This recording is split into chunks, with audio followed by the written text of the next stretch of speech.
welcome to Chatty AF, the Anime Feminist podcast. My name's Amelia, I'm the editor-in-chief of Anime Feminist, and I'm joined today by Caitlin and Peter. If you guys would like to introduce yourselves.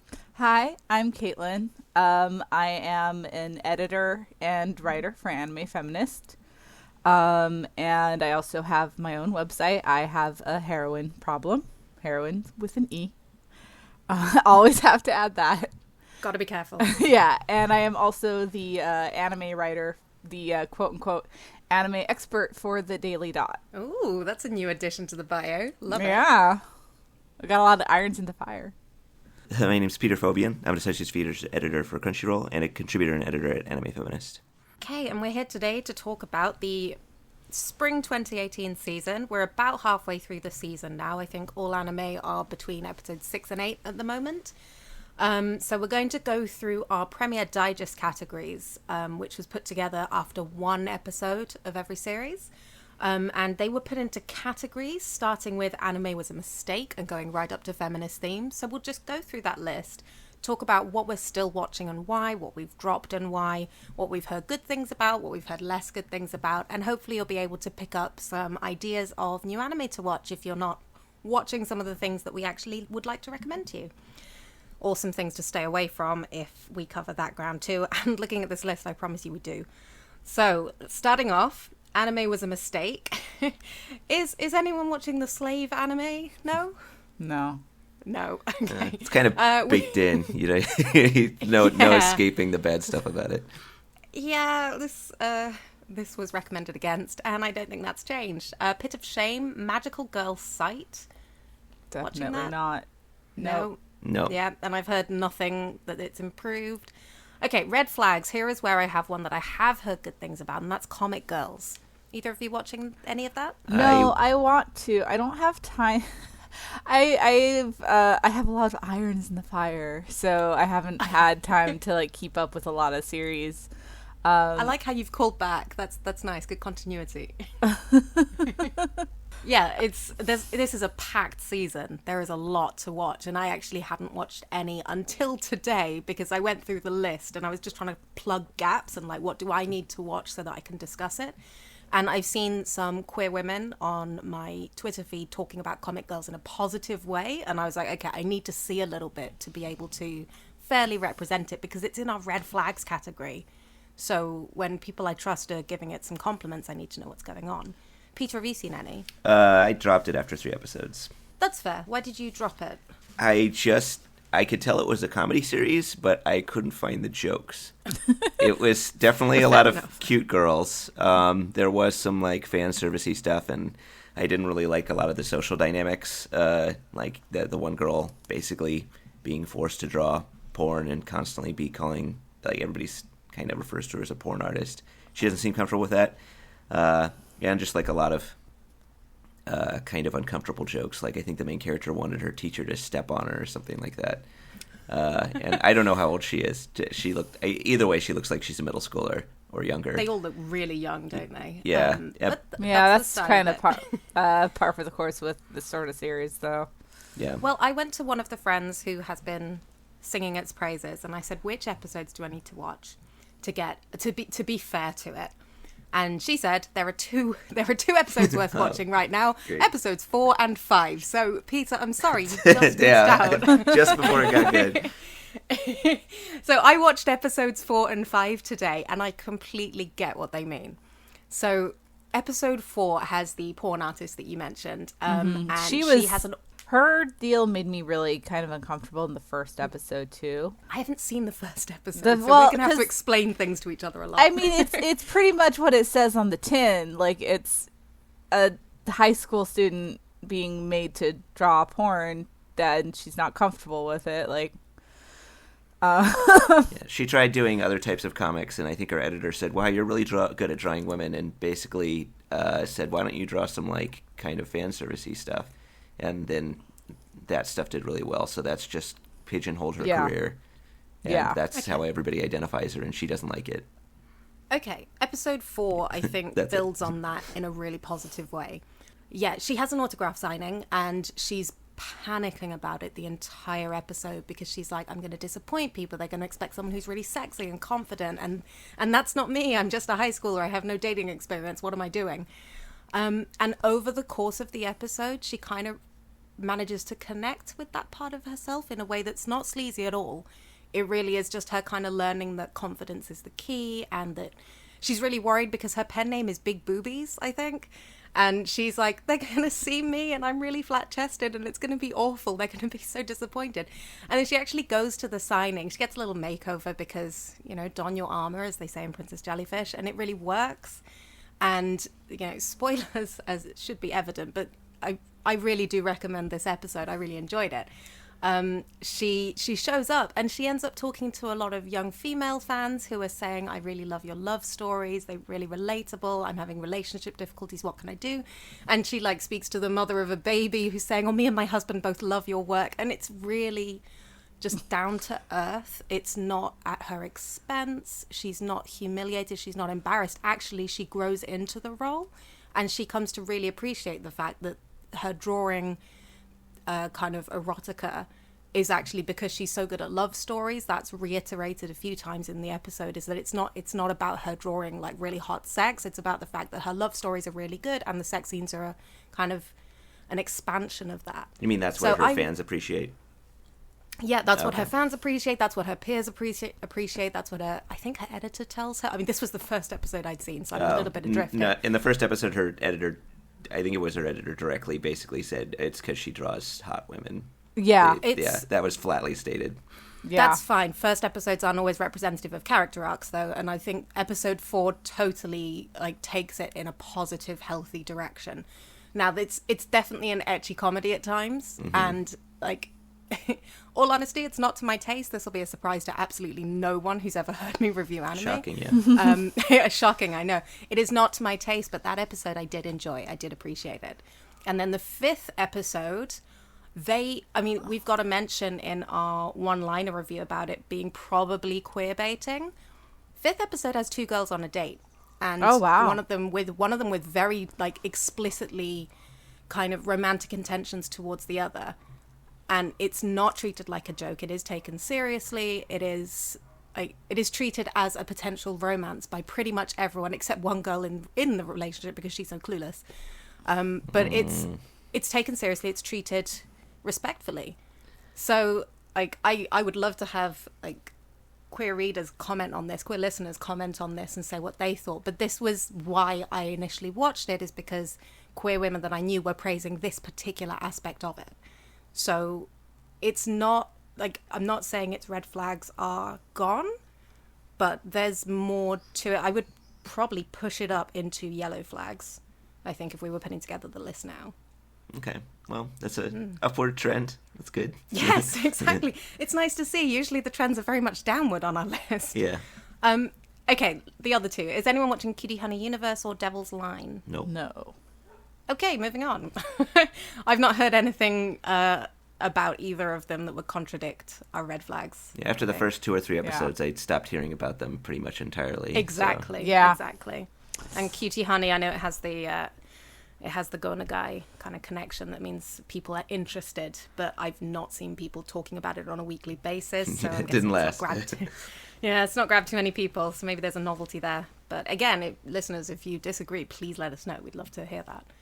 Okay, yellow flags. This is a fairly long list. Butlers X Battlers, Butlers times Battlers. I never know how to say it. You never pronounce the X. That's Butlers what Hunter told me. That's it. Yeah. Watching that? Nope. The first episode turned me off. Caligula? Yeah, I'm current. Okay. How are you feeling about it now? Well, in to address the whole, I believe our main review's kind of concern was that the male character was just kind of, or the main character was kind of like that unappreciated super genius type. I think the series is pretty firmly established that he's canonically extremely obnoxious and usually wrong. Great combination. It's good to hear.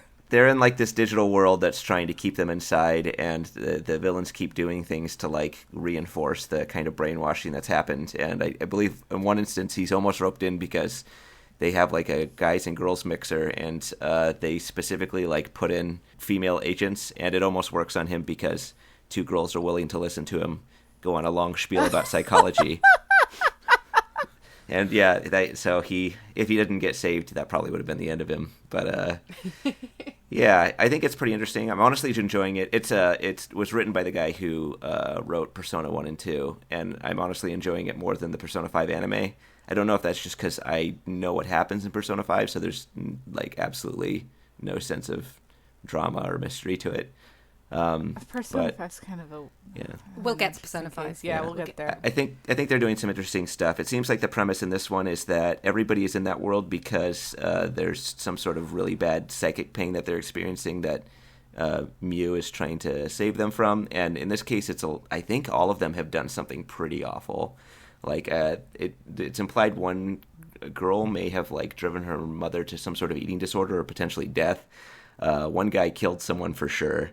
Another girl, it was kind of coded that she was abused in the relationship, but I'm starting to think that she abused her boyfriend, like physically abused, and they don't want to live in this world anymore. And the whole like, Persona-esque getting your powers type thing comes with them sort of having to accept that they've done something really bad and deciding that they want to live their real life with those consequences rather than just enjoy this life where they're living ignorantly.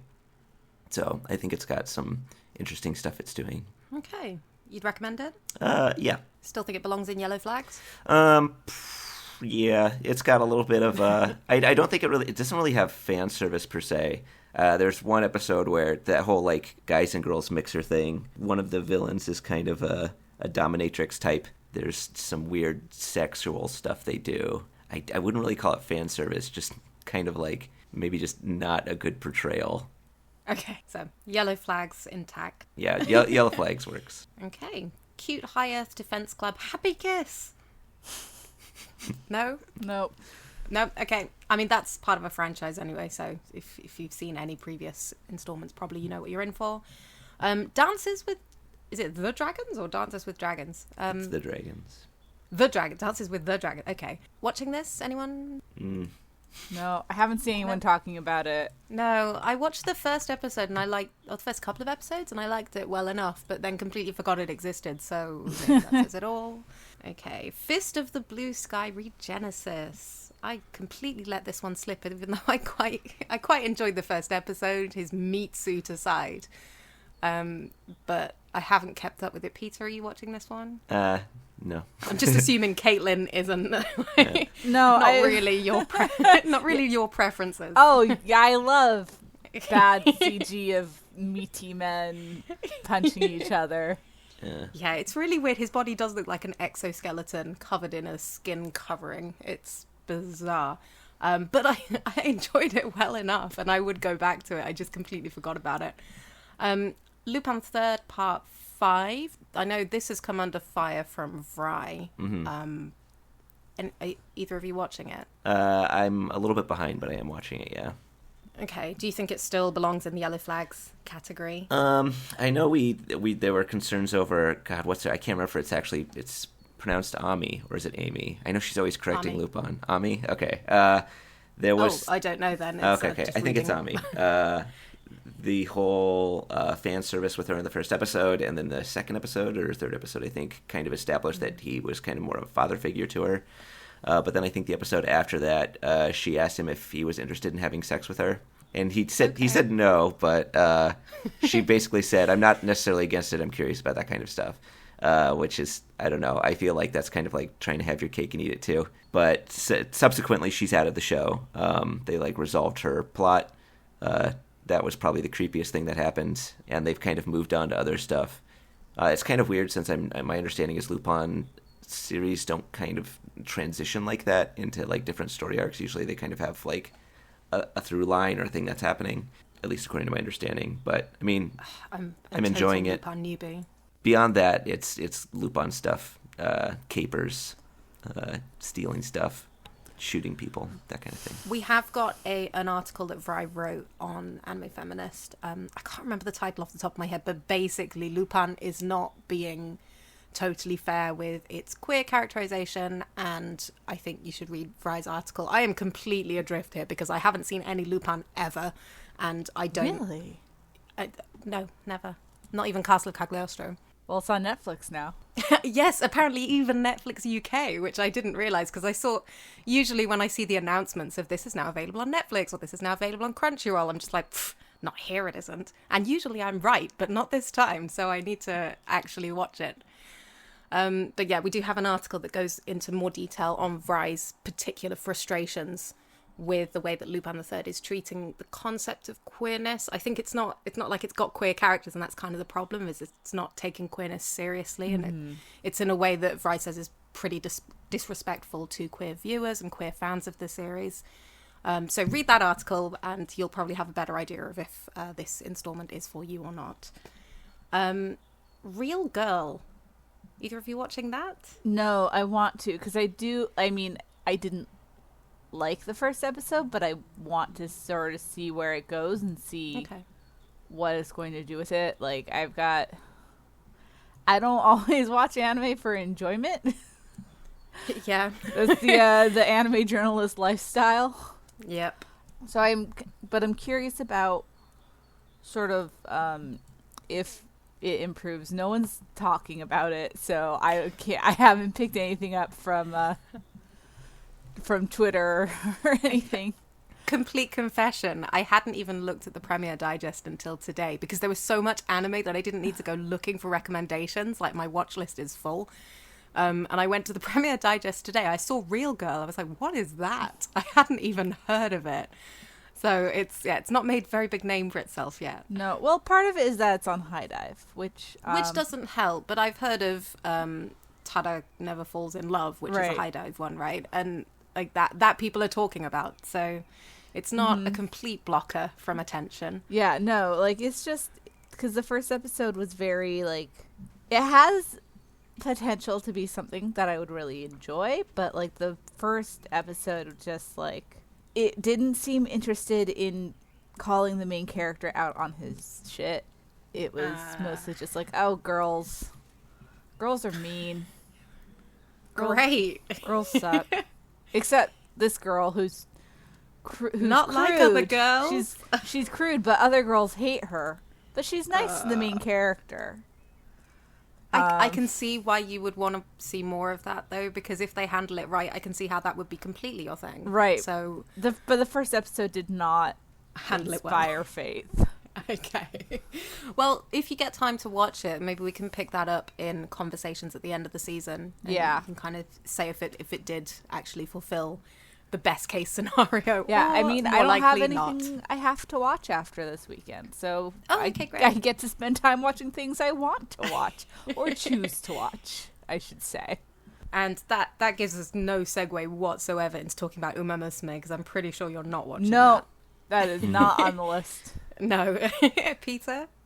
I'm a little bit behind on that one too, but I have been watching it, yes. Do you think that it departs at all from the assessment that we gave it in the premiere? I think that, like, first episode groping thing was pretty much the only time it dipped into that territory. So I might say, like, if you can get past one joke, maybe it's worth bumping it up. Because I mean, it just I guess they just decided it's one of those, like, maybe like try to catch people by maybe implying there might be that kind of joke in the first episode kind of thing, and then not doing that. Yeah, it's bad. But I guess I especially I really wish I'd caught up, because I guess there's kind of more potential romance between the main character and Silent Suzuka, like maybe in a more kind of canonical manner. Special Week. Oh, and who? Silent Suzuka. Is that the senpai? Yeah. Okay. Yeah, something happened recently. Actually, this was pretty predictable if you know anything about the real life racehorse, which I do, because I edited a couple articles about that kind of stuff. The real racehorse, Silent Suzuka, its career ended very early on because of an injury, and Silent Suzuka twisted her ankle in a recent race, and Special Week's been taking care of her and taking her out, and like in her like wheelchair buggy and stuff. Right. Getting her groceries and feeding her and that kind of stuff to make sure she gets better. So I don't, and I'm from the like language that I'm seeing in regards to it, and maybe they're like actually treating it as something more serious than just, oh, she's being a good friend. Okay. Yeah. Of course, I can't say that from firsthand experience. Past that, I mean, as far as like problematic content is concerned, though, after that first joke, I guess there was a 2-part joke in the first episode. I didn't really see anything else. After that, it's just kind of a idol series, which really isn't my thing. So I don't feel qualified to say whether or not it's a good or bad idol series. But it certainly is an idol series. It was such a combination of things that are not for me. Yeah. I very reluctantly watched one episode, and it was painful, and I was stopping every 2 minutes to take a break. I haven't gone back to it, but I have seen people enjoying it. So, you know, if it's your thing, then if you like idol let anime, us know. Yeah, if you like idol anime, or you like animal girl anime or cute girl anime, you might get something out of this. And if you are enjoying it, then let us know why, and let us know why you'd recommend it to other people. Okay, next category. It's complicated. Oh, good. Okay, now we get to talk about some that I actually have seen. And like, Kakuryo is one of my favorites this season. Are either of you watching that? I dropped it. Yeah. Yeah, I'd love to know what you think of it, because you and I both liked the first episode, right? And what did you like about the first episode? I like that she was a grown-ass adult, for one thing. Yeah. It's helpful, isn't it? I like that, like, she's not passive. Mm-hmm. And when, like, he's like, oh, you're gonna have to marry me, instead of her being like, oh, no. Like it is in a lot of these, I fake fainted or swooned or whatever. In a lot of these, supernatural forced marriage anime, or I'm destined to marry a demon. Like, she's like, no, I'm gonna find another way to deal with this, because because that. it's about repaying her grandfather's debt, right. And she's like, well, if he's in debt, then I'll earn money and pay you back money. Mm-hmm. That's an alternative that we have available to us. And he initially treats her pretty badly for that, and is basically like, well, if you're not here as my fiance, then you're not even worthy to talk to me, essentially. And it's quite harsh to her. But you haven't seen beyond the first episode. No. Okay, well, that element of her character does not change. She continues to be... she continues to have that agency. She continues to make strong decisions, and forcefully. And she kind of sticks to what feels right to her. But you can also kind of, predictably, you can kind of see that her feelings towards the ogre landlord, I can't remember what his name is. He's Odanna-sama, but I can't remember what the translation they use. He's the innkeeper, like the head of the innkeeper. He's a really respected person in the town. He's treated like a young noble or something. And she does start to soften towards him, and he treats her better. And the stuff that I really didn't like in the first episode, which was much more on him kind of saying, well, I could eat you, and I'm going to choose not to because you're so captivating. And it was very Twilight. It was kind of messed up. And that isn't really a factor going forward. Oh, good. And it becomes much more about, okay, she's on his land and she has this debt to repay. And so she's got to start a business and she's got to make it profitable. This is already completely in my wheelhouse. And he is kind of trying to... he seems kind of comfortable with the boundaries that are there, but he does continually bring up the engagement idea. So it's still on the table that they could still get engaged, and presumably that's where they're headed. But I've been really enjoying it, and I really love the setting. I mean, Peter and I talked about it at the beginning, but it is kind of reminiscent of scenes from the Eccentric Family series, and it is just beautiful. And I love the opening credits, and I love the closing credits. Aesthetically, I'm really enjoying it. And I'm getting a lot out of this, and it's kind of my problematic fave. It is still complicated, and I don't think that's going anywhere because the complicated aspects are baked into the premise. But as far as Aoi, the main character, goes, like, she is great. She carries it. Her relationship with the ogre and with the other people around her, it's developing in ways that make sense. And she's not sexualized or fetishized or treated badly in any way, other than she's treated kind of shabbily when she initially rejects his engagement proposal. But other than that, it's been moving on in ways that I really like. So, yes, please catch up on that, Caleb, so we can talk about it. Is either of you watching Magical Girl Ore? I am. Still.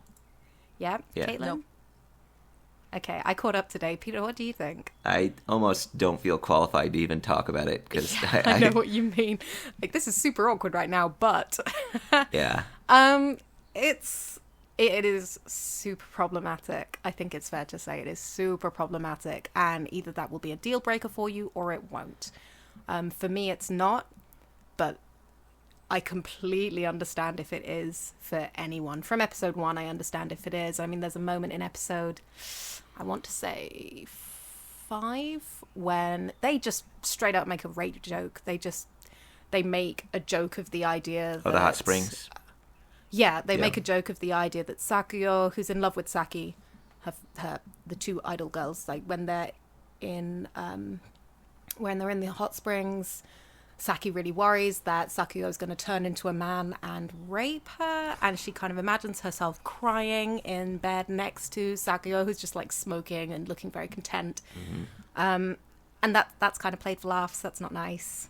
So she does apologize for that later, but it'd be nice if they didn't make the joke in the first place. Yeah, the joke in the first place, exactly. But at the same time, you've got like Mohiro, who is Saki's crush, and he is completely into Saki when she's presenting as a man. Yeah. So, like, I can't get enough of that joke. Like, I love that joke, and I'm completely here for that. But then it balances out with also really awful jokes, and it is really mean-spirited at times, and your tolerance for that will be very personal, I think. Yeah, I think it feels like it kind of knows what it's doing and might be playing with a lot of stuff in this kind of genre. As to whether it actually ends up doing anything with that, it might be kind of like you're in for a long haul to find out. Yeah. But at least at this point, I feel like it feels like it has some intention behind it, even if it is super uncomfortable at points.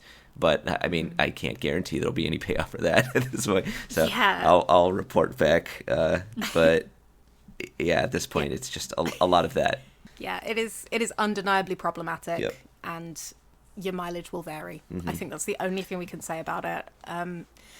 Yeah, hopefully we'll check in later. I don't know if anyone who was watching the show that I'm aware of is still watching it, but I'll try and kind of canvass opinions before our final end of series podcast and see if anyone who is not cisgender or who is queer is still watching it at that point and can kind of give their view that we can incorporate, because I feel super unqualified to comment on this one. Yeah. Love the Shirobako Godzilla episode though. I hated that. You did? I loved it. I thought it was great. I hated that. For context, it gets to the end of episode 3, and the end of episode 3, I was like, oh, okay, no, I like where this is going. It's great. It's building up this whole thing with Mohiro and Saki and Sakuyo. Yeah, I'm up for this.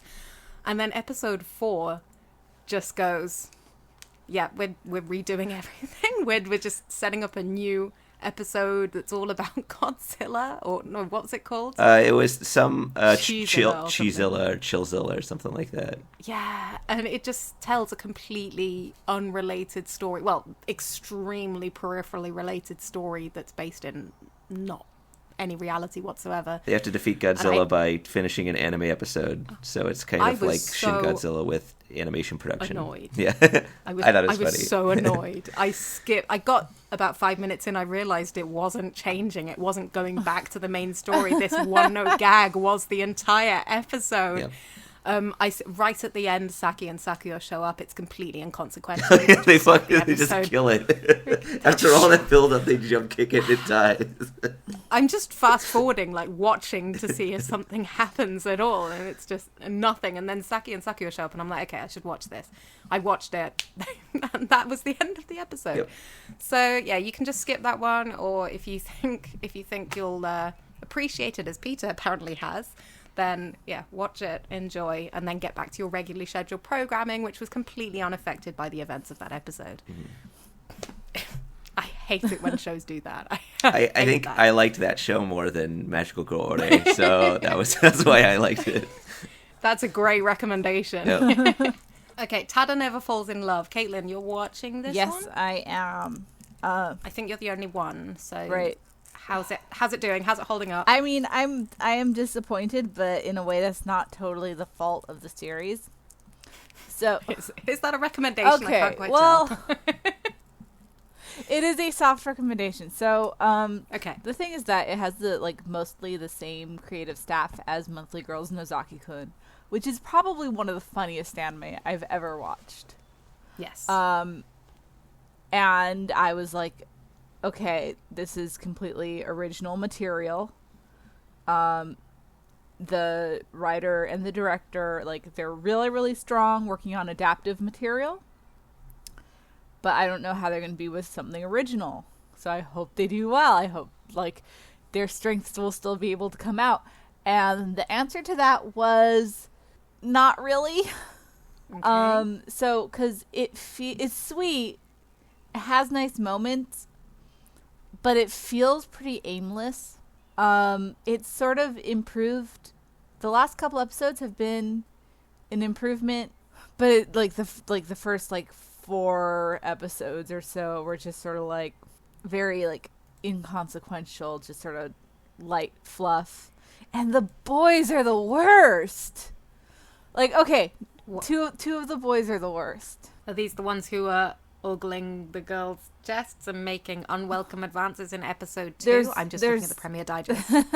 there's Pin Senpai, who is the one who is obsessed with a gravure idol called Hina, and he spends a lot of time obsessing over boobs, and he talks about how basically softcore porn is the highest art because women's bodies are the greatest art that exists, and blah blah blah. I think I've spoken to this guy on Twitter, right?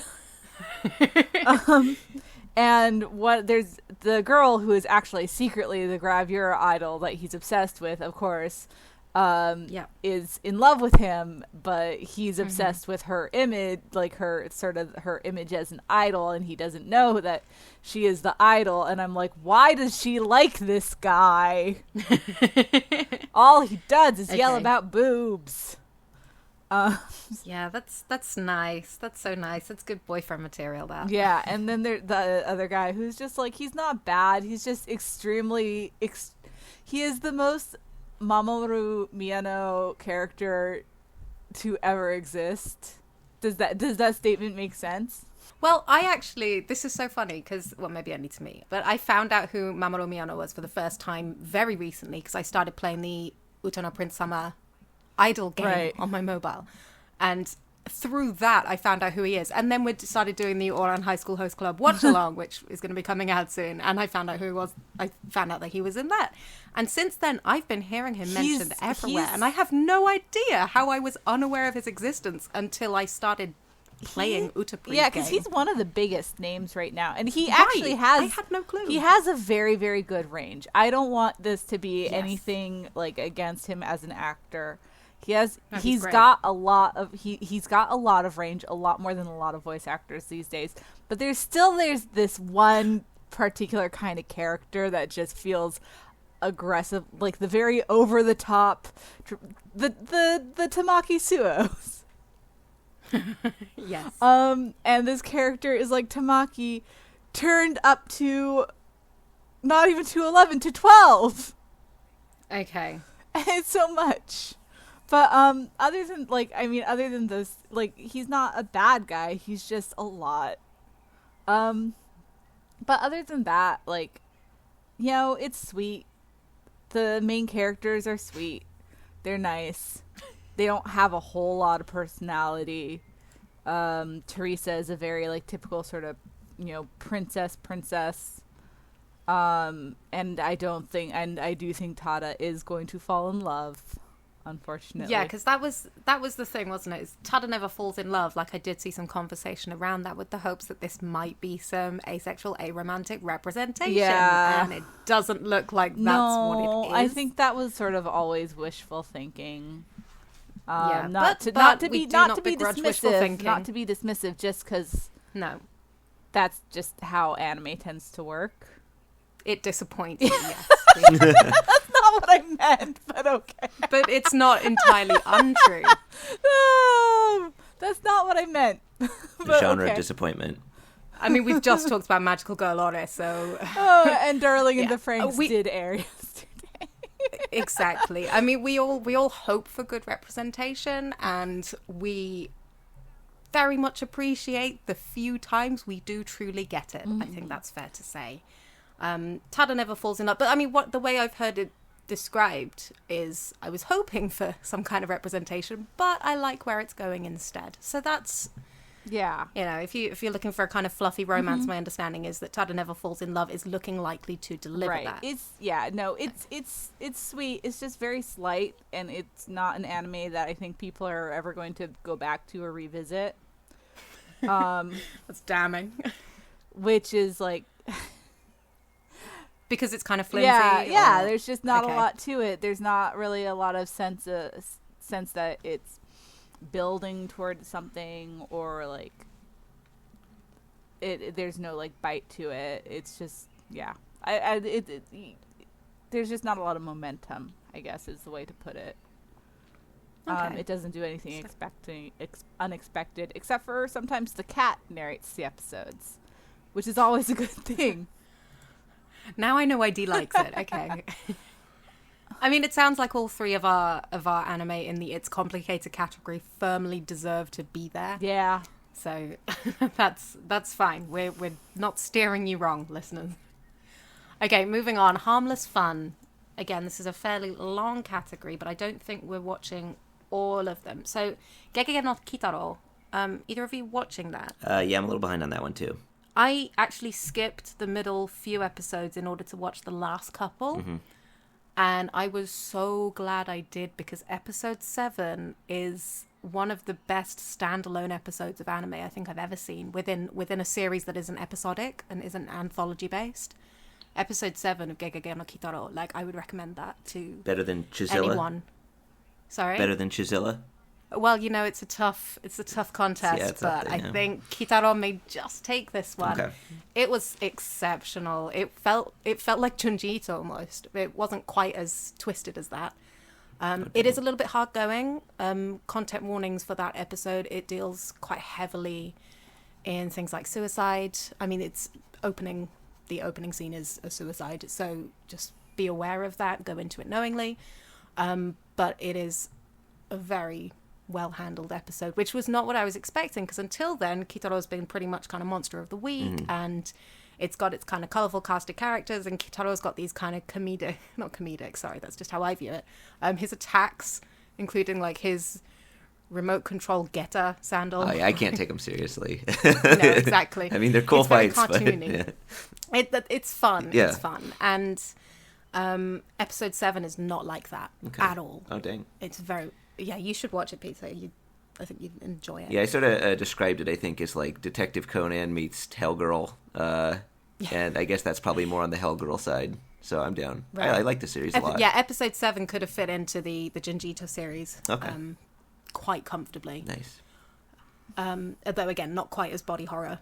And not quite as body horror. I remember in the first episode you had some concerns about, oh my god, I forgot her name. The Mana, that doesn't go away. Now, I usually agree with I agree with the core of all the premiere reviews that go out there. I've never read a premiere review that I completely disagree with. That's never happened. But there was one aspect of Dee's premiere review where she was more favourable towards Mana than I was. And for Dee, Mana was actually kind of the saving grace of the episode. Mana is this high school girl who calls Kitaro in, not really expecting him to come, and then when she realizes who he is and what he does, she wants to help, and by trying to help, she screws everything up.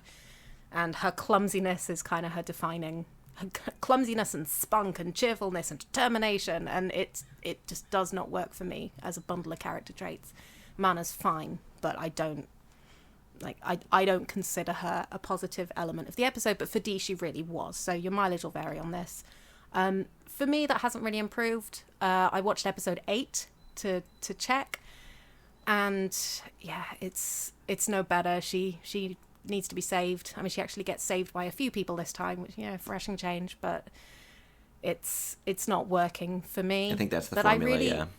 And I really enjoy the monsters, and I really like seeing Kitaro do his work, and he's actually such a calm presence. I thought he was going to be much more cartoony than he actually is.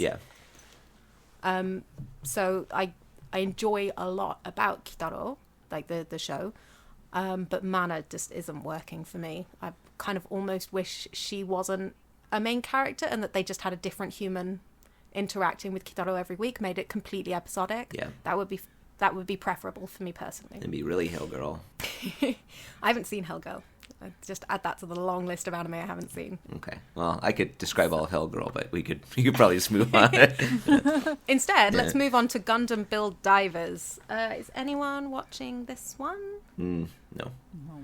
Okay, Lauren is watching this one because it's about Gunpla. And for those unaware, Lauren runs a blog called Gunpla 101, which is all about building Gunpla. And she's a huge Gundam fan, and I think she reviews Gundam series quite often for Anime News Network. And she does panels at conventions and... Right, exactly. That was the one panel I slept through when I visited for Otakon. Sorry, Lauren. That was the morning I woke up late and went, oh dear, I cannot be ready right now. Yeah, I think there is a character in there. Let me see if I can remember this right. I think there is a character in there who is gender non-conforming. And we got asked recently if we were going to talk about Gundam Build Divers because the treatment of McGee, wow, what a name.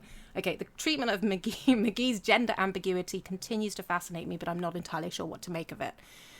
And Lauren said that she wants to see more. We haven't even seen McGee's Gundam yet, and that it's not... it's a fascinating character, but he's just not got any goals. Do you know what? I should have prepared this. You can just cut this out. Okay, so Gundam Build Divers. I think Lauren is watching this. There is a character in there who's got some gender ambiguity, but we haven't seen yet how it's handled, so... Probably best to check back at the end of series check-in to see if that's handled any better. I don't think Gundam Build Divers will have finished by then. I'm assuming it's a long series. But we can certainly ask Lauren by then what she thinks and kind of bring her opinion onto the show. Okay, moving on. Good as Any Money Pitch. Did either of you watch any of this? I watched the first episode. Yeah, I watched half of the first episode, and it was all I could take before switching it off, because it was just so pointless. It's kind of like, I think it's kind of like Kagi, except with lower stakes, where it's a lot of like, kind of like gambling theory and money, and it really gets into baseball and stuff, which I'm not too interested in gambling or baseball, so I wasn't the target audience, I guess. But I think it has to be somebody who's interested in both things, right? I mean, the part that I saw was just him working out how much he was getting paid and how much other people were getting paid and how much their pay might change depending on their performance in matches, games? I don't know what you call baseball. Yeah. Didn't the numbers come out to like a couple 100,000 a year, though? Like, minimum? And I was like, oh, I feel like, man, you sure do live a hard knock life. I mean, I kind of got lost in all the numbers, and as well because it was discussing it in yen, I had no kind of basis for comparison there. I was kind of trying to work out the exchange rates in my head, but because the numbers are so high, it then gets really difficult. And it was hard to get a handle on that one. And I'd be really interested to know if anyone listening to this has continued with Good as Any and is actually like enthusiastic about it. I don't know either. And I completely understand that because it feels so niche. It feels like it's for a really specific audience. And unless you have this particular cross-section of interests and a tolerance for lots of numbers flying around, it's not going to work. Yeah. Let's see. Hinamatsuri. That is one I know you're watching, Peter. Yep. I'm watching it. Anime of the season. No. It's so good. Yeah, it's amazing. I'm so enjoying it. It's like, I don't know, how do you even talk about it? It's so perfect. Well, you put together a really good article about how it's 3 shows in one. If you can just kind of break that down a bit, because I think that sums up its appeal really well. Yeah. So, well, I mean, I would have totally been down just if it was the first show, which is Hina showing up in Nita's lap, and kind of, it's like becomes a found family kind of drama between a psychic girl from another dimension and a Yakuza guy who's surprisingly parental, I guess. I mean, it's great, isn't it? Because even, as you say, even that was handled so well. Like, the comedy timing and pacing and animation is just perfect. It's just so beautifully put together that would have been enough. Yeah, the jokes are really good. But the show has since evolved with the arrival of Anzu and the introduction of Hitomi. So Anzu's portion, I mean, the whole premise for Anzu being homeless is kind of absurd because I think it was mostly just because she was too proud to go back and say, oh, I actually can't get back home because you ruined my device, but I already said we'll never see each other again, so this would be super awkward. And now both of them know she's homeless. British problems, I can completely relate. But both of them discover it anyway, and she still has that problem. But that ended up becoming kind of like this really... there was one episode which was actually really harsh where she like finally stops being homeless. And like the local homeless population sort of mentor her, and she like has all these misunderstandings about how money works and the amount of money that is required for a lot of things. So she's sort of like lifted out of these bad circumstances, but in the process kind of loses all the important connections she made in her life.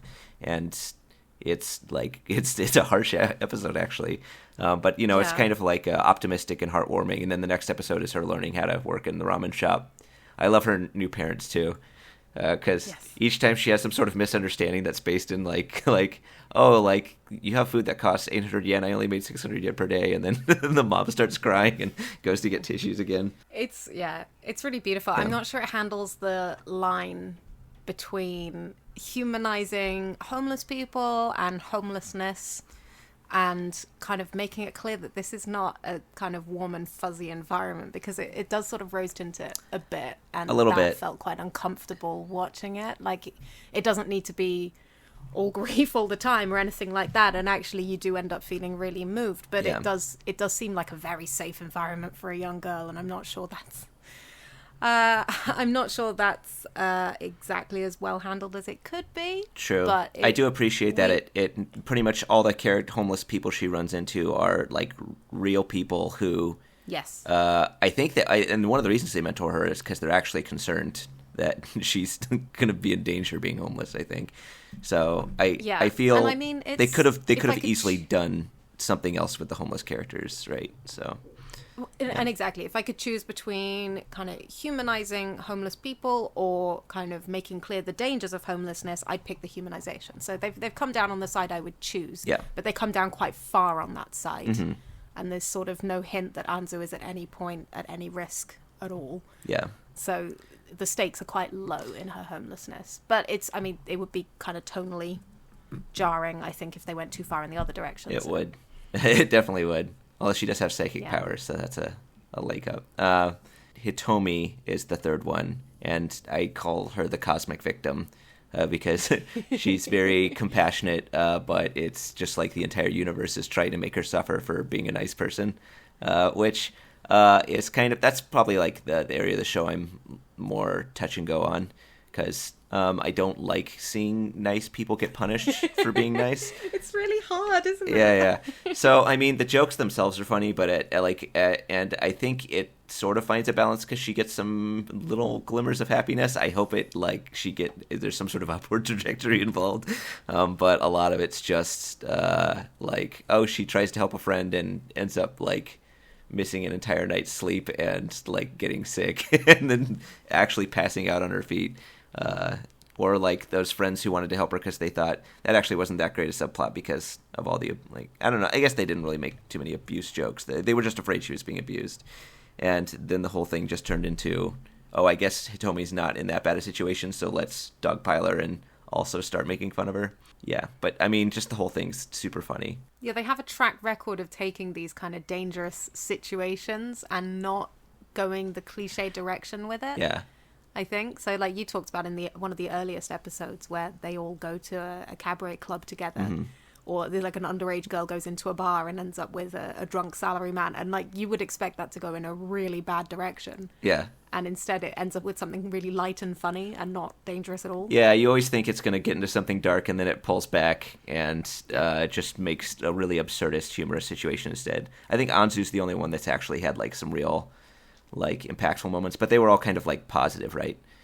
So I mean, it was still positive. It was just actually they focused on the drama rather than converting to comedy in the last second. I was just saying it's good at it's good at making you think it's gonna do something dark or awful or be dramatic, and then just does something really stupid and funny instead in a good way. Yeah. Except Anzu, where it gets really she has her moments where it's actually they do follow through on the drama and lead you to a heartwarming scene instead. Yeah, they don't follow the kind of comedy rule of always end with a joke. Yeah. Like, always end a heartwarming scene with a joke. They don't do that. So sometimes Anzu is just like... Yeah. There's that one episode where she's actually crying, and they just ended on that note. Yeah. Going, oh, no. Yeah, so, yeah, Anzu, like, because of Anzu, I guess you kind of don't actually know what you're going to get, which makes the comedy conversion still funny. It's got a lot of really smart writing in it. And I mean, you could never have predicted where Anzu's arc was going based on her first appearance. It definitely plays with a lot of problematic themes, though, but in the same way, it always steps backward too. So you never really feel like they're going over the line. And I do like the stories it is telling well. Like the found family story between Hina and Nita, like that is progressing beautifully, and it's going into a really heartwarming place. Considering he kicked her out of his apartment for days, just a few episodes ago. It is actually, it's still telling a proper story. It isn't just an excuse to string gags together. It is going somewhere. There is development, and I really appreciate that about it because it handles the gags really well too. It feels like a 4-panel manga. I don't know if that's what it's based on. It's just a traditional manga. Okay, well, it's got that kind of snappy... Yeah. It's full of one-liners. Yeah, exactly. It's full of one-liners. It's full of kind of background jokes, if that makes sense, where the comedy is just a throwaway line or a throwaway moment. It is full of that, and it handles it so well. And I think it is the kind of gold standard for comedy this season. Yeah, it's got like a lot of Arrested Development running gigs, too. It's just really good comedic writing. Absolutely. Okay, we should move on because I feel like we could talk about this for a really long time. Last Period, you're still watching that, aren't you? Yeah. I depending upon the episode, I really like it, or it's okay. I mean, it hasn't really done anything bad past some of the character designs. It never really gets into that kind of stuff. So far, each episode, it's so weird because, I mean, ostensibly it's a series created to sell a gacha game. But they actually do an episode about how gacha destroys your life. The main character literally spends his life savings trying to get a single 5-star roll.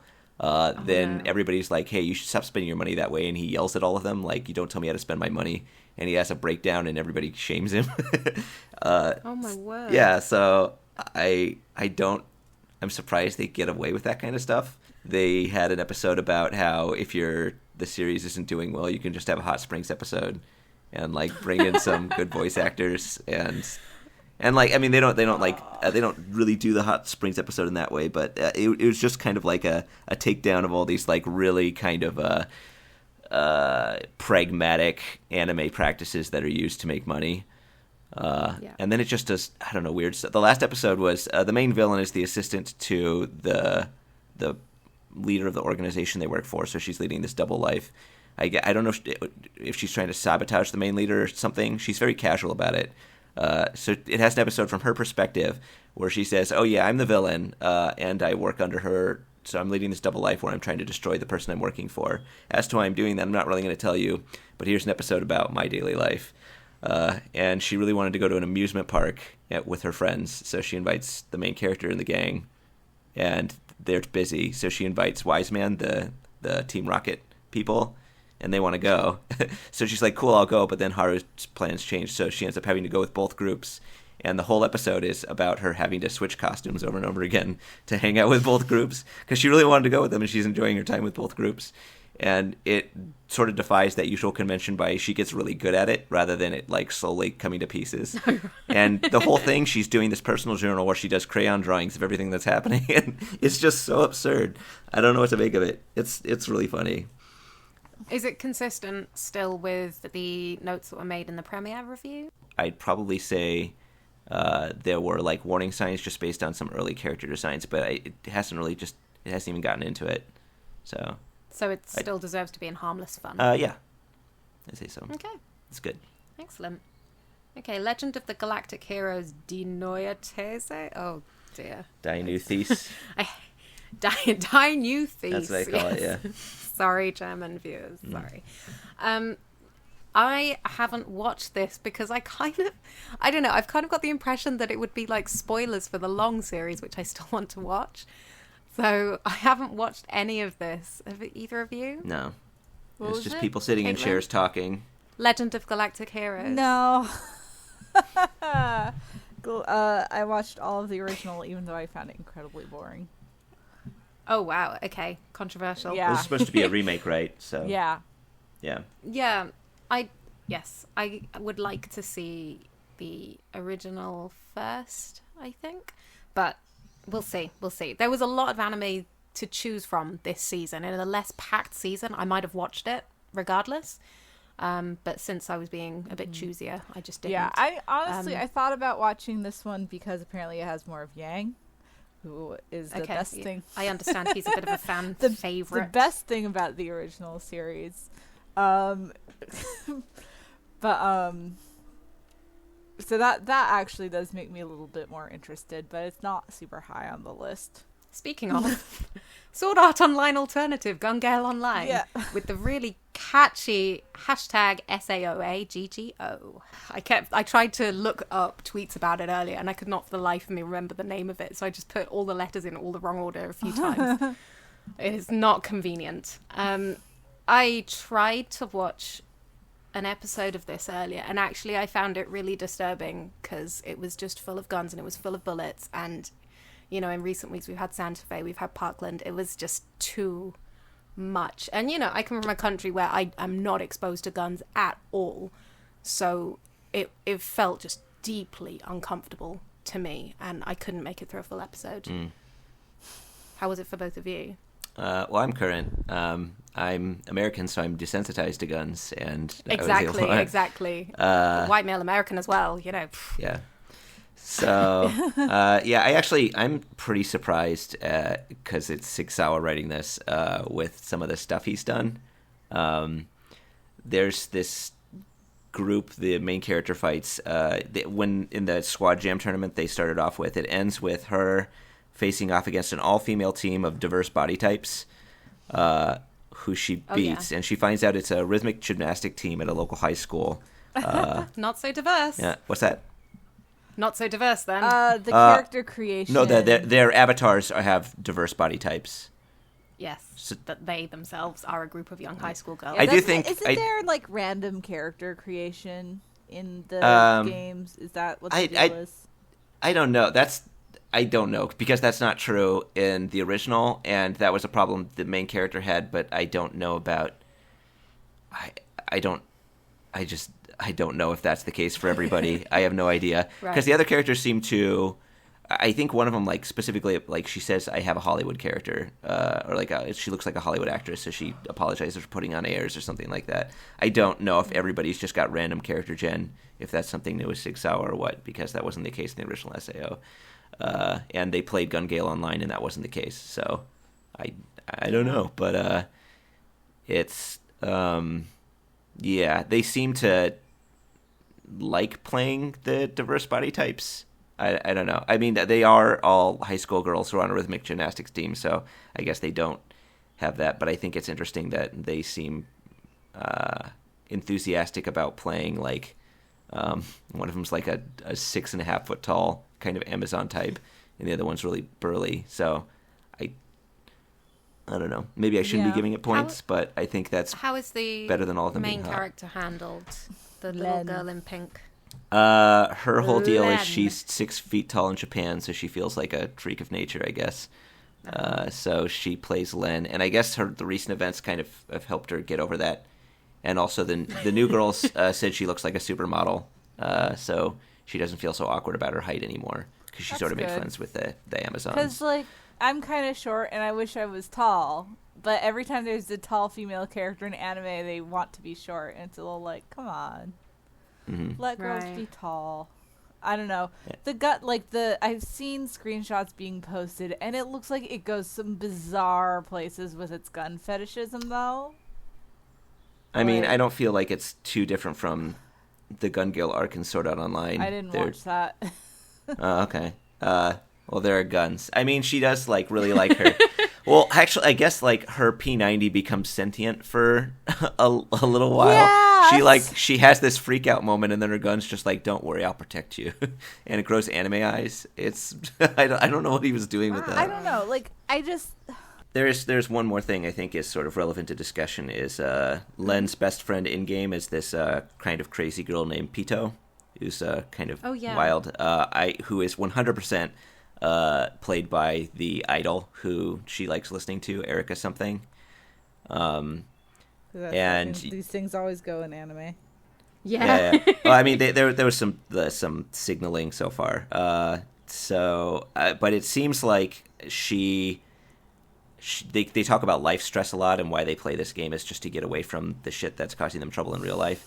So it seems like there's building this narrative where, I mean, Pito is kind of crazy, but it kind of comes down to she is an idol and has to act like, innocent and chaste and, all that stuff that comes with being an idol in Japan. But that doesn't really, that's not her. So she plays these games and acts like this wild, like gun crazy fighter because she feels like that's closer to her personality, and it's the way she lets off stress while having to like make this public face of being, what you'd expect of a Japanese idol, which I think was another kind of surprising turn by Sigsawa. And I mean, blowing off steam is totally something that people cite as reasons for enjoying kind of shooting games and things like that. So yeah. Video games in general, yeah, but so, like combat-based video games in particular. Yeah, so it's that on top of like it's hard to be an idol and put on these airs when that's probably not a very realistic representation of most people. Yeah. I'd be interested to know how many people are watching this, because I haven't seen a whole lot of discussion about it. It is being talked about. It's popular. Yeah, I mean, I don't doubt it.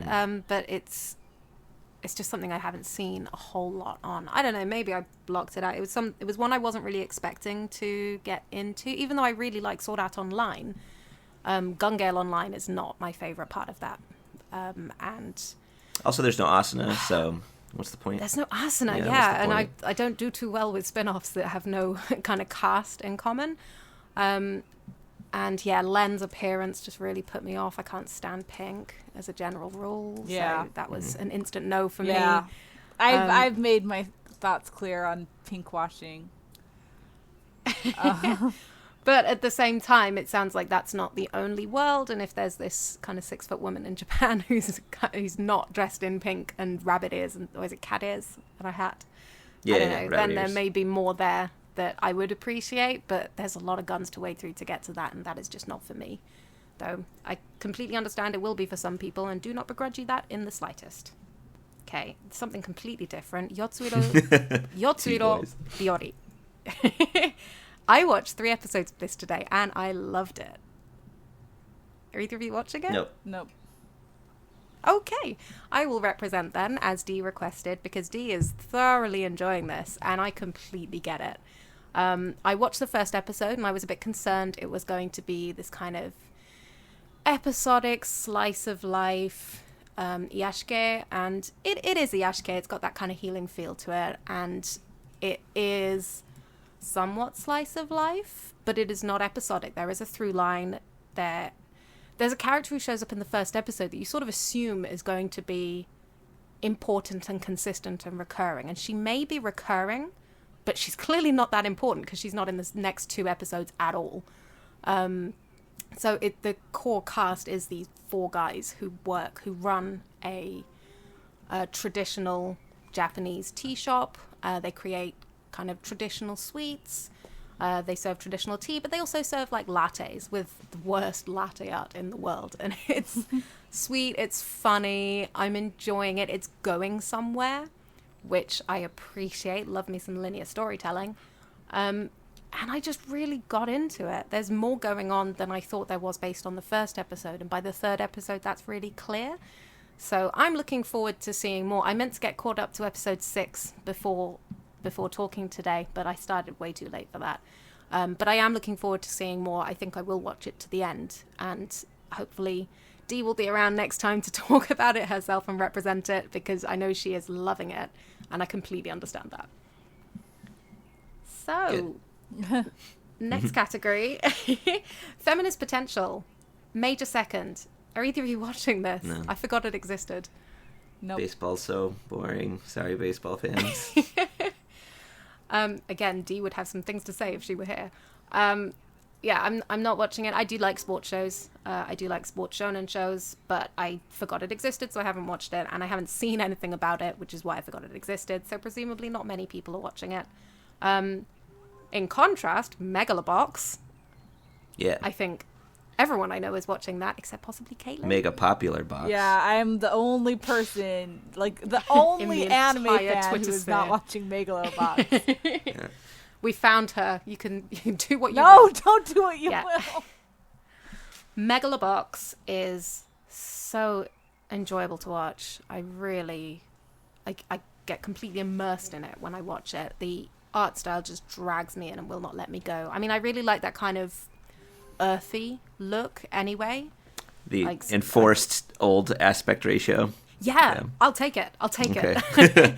But that kind of, that it does feel hand drawn, and it does feel like somebody has physically colored it in with like paint or something. Like, you can tell my lack of knowledge here, but it feels Grainy. very down to earth. It feels earth. I keep coming back to this word earthy. Yeah. Like, that's exactly how it feels. It feels like when I've watched 1970s anime. It's got that same kind of It's a good feeling callback. to it, to me.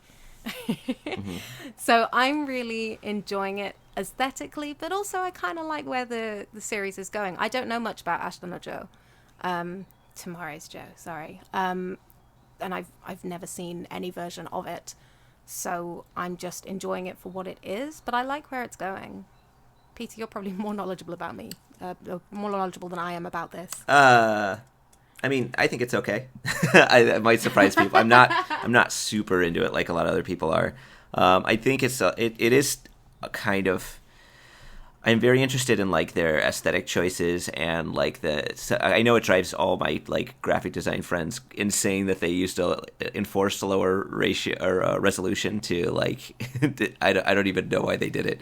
But I think that was a really like a lot of the decisions they've made aesthetically, artistically, and in regards to the setting are really interesting.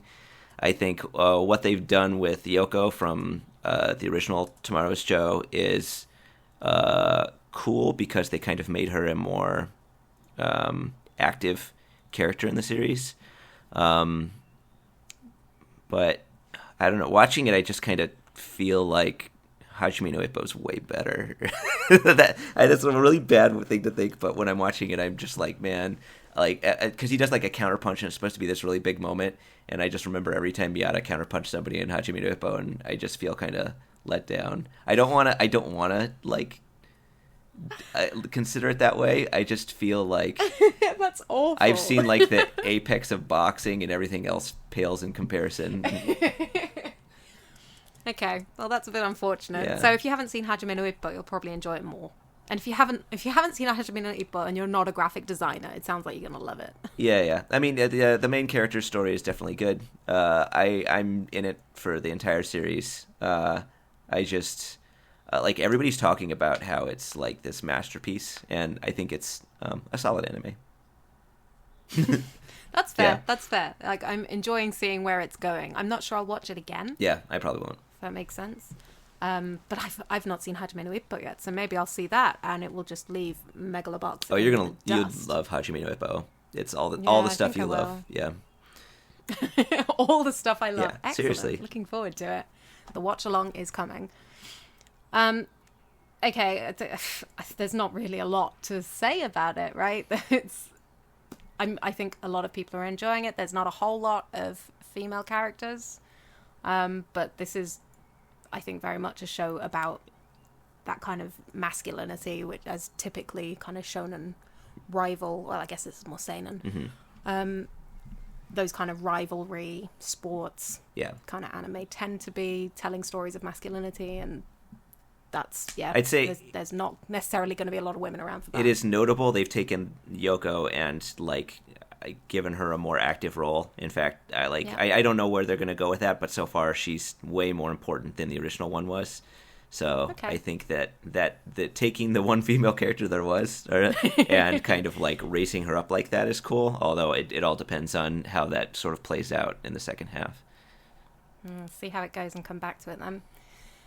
Persona 5, the animation, Caitlin. All right. I'm really sorry. I haven't seen any of this yet.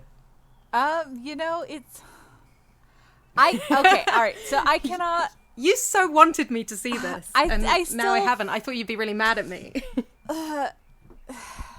It's complicated. I cannot because I cannot watch it through fresh eyes. I have played the game through twice. It's hard for me to say like whether or not it is a good experience for someone who has not played the game before. Okay. I still. How is it an experience for you? For me, it is. I like it. I like it still. I look forward to watching it every week with my friend. It's a lot of fun, sort of seeing things better animated than the anime cutscenes in the game, and able to sort of break out of that like game fixed camera perspective and be able to sort of play with the shots and the body language and the environments. I don't think it's going to fix the issues that the game had. Okay. I mean, Peter, it is the game. It's the same story. Yeah. I'm okay. Oh, really? I enjoyed the game more. Okay. Some of the aesthetic stuff they do, there's a cutscene in the game where you go back to the Velvet Room, which is kind of like, it's hard to explain. But the main guy gives the character a new ability, and they do that in the anime. And I'm like, what is the purpose of this scene in the anime? Because I don't care if he's got like this new mechanic. It's like you can combine Persona together to make stronger Persona, but the first time you do it, you exchange Arsene Lupin for a goblin in a jar, and that's your new Persona. That was one of the biggest letdowns in the game. No sense to me at the moment. I am so. You have this really cool Persona, and then you replace it for like the world's worst Pokemon. And in game, and I was like, wow, this was a really letdown moment. In game, I thought that was dumb, and then they did the whole thing over again in the anime, where the you didn't even get the mechanical benefits that goblin in the pot gave you in that specific fucking fight. So it was like, why did they do this at that moment? Okay, now I actually really want to see it. So it's super confusing. Like, if I was watching that and I didn't know the game, I'd be like, why? What just happened? Arsene Lupin got turned into a goblin in a pot. Yeah, just a lot of the sort of, and the sort of changing personas is kind of a central part of the conceit in the game. But, like, I mean, when I first played Persona 4, which was the first Persona game I played, I did not want to fuse my, my starter Persona. Yeah, Lupin's so much cooler. It's because what you start with is always so much cooler. I know. The same thing happens to Makoto, where they replace her sentient motorcycle with a really bad mech. Oh, well, spoilers. The anime hasn't gotten there yet. I mean... Yeah, no, it's true. But anyway. So, like, yeah, a lot of the sort of central conceits in the game aren't really, like, explained or make sense in the anime, because like the whole thing is the game is that like you're the wild card, you can change your persona, which is a unique quality, and it sort of reflects like how you sort of have to respond to different people differently, and like recontextualize the sort of way you're behaving for the situation, right? Like that's sort of the whole thing with the game, but like that doesn't really come across in the anime. I really love the Persona series. Like, I mean, I love the sort of the current trilogy of 3, 4, and 5. I haven't played 1 and 2 yet. But well, for that, you can just watch Caligula. There's sort of so much in the going on in the games that just really can't translate to anime, and that's sort of always been the issue with every game to anime adaptation. Like, it just, unless it is like a visual novel, unless it is something that's primarily story, a lot of the stuff in the game just can't get translated, and a lot of times people don't really know how to handle that because they're still trying to stay very faithful to the game.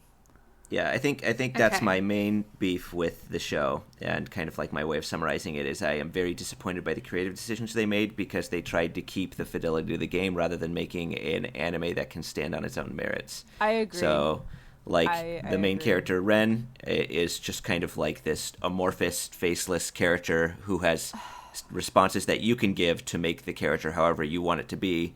So I figured, maybe they'll give Ren a personality in this anime and like, his own character. But they didn't. He's No, literally just still just- a faceless nothing, except he he's just- got some actual lines now. He's very pretty, but mostly he just kind of stands there, and every so often he whispers, like, a repeat of what something else said. Like, I thought in the first anime they were, like, from the first episode, I thought they were going to give him more personality, because they did a little bit with, like, his body language. So, like, maybe he would just kind of be a quiet guy who doesn't speak much, but, like, has his own way. And I still keep calling him Akira, because that was his, like, name in the manga, Yeah.